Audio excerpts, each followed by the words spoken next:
Le choix d'un épandeur dépend principalement du type de matière à épandre.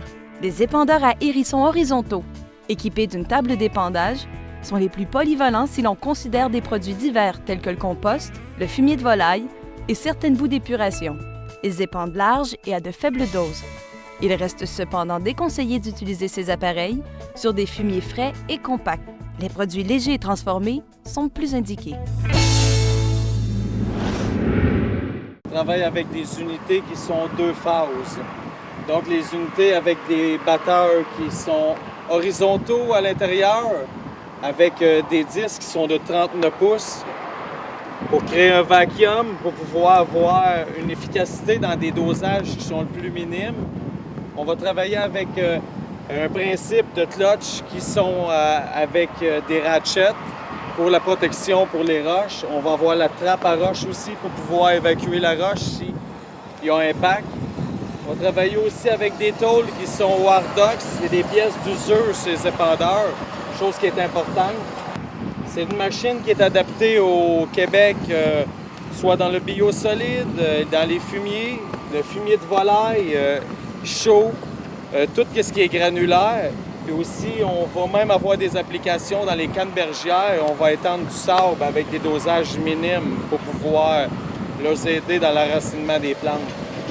Pour ce qui est de l'unité d'épandage, on va travailler avec des batteurs qui sont horizontaux, montés avec des échelons pour pouvoir transporter le matériel, avec des pointes qui sont extra robustes, qui sont réversibles pour pouvoir hacher maximum le matériel.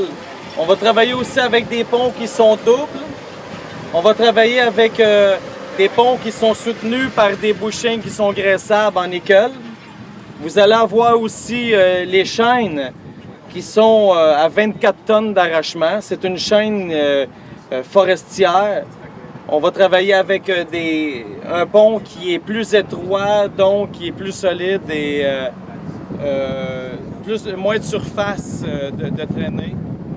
On va aussi travailler avec des transmissions qui entraînent le pont, qui sont les plus grosses sur le marché à l'heure actuelle. C'est parce qu'on travaille dans une chaux, dans des épandages de chaux. C'est un épandage qui est dur pour un épandeur et qui est lourd.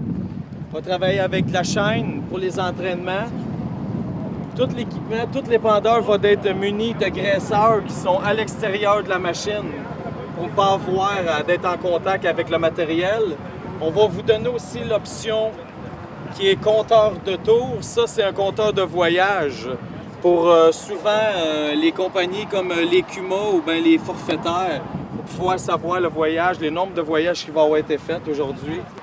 On va aussi, nous autres, inverser la coche du tailleur pour qu'il puisse se vider plus facilement quand on travaille dans un sol qui est humide. Le choix ou non d'une table d'épandage doit être mûrement réfléchi. En effet, cet équipement peut se justifier si l'on apporte de petites doses, par exemple pour du compost ou du fumier de volaille. Par ailleurs, si vous épandez du fumier en grande quantité, la table d'épandage s'impose. Par contre, cette polyvalence a un prix.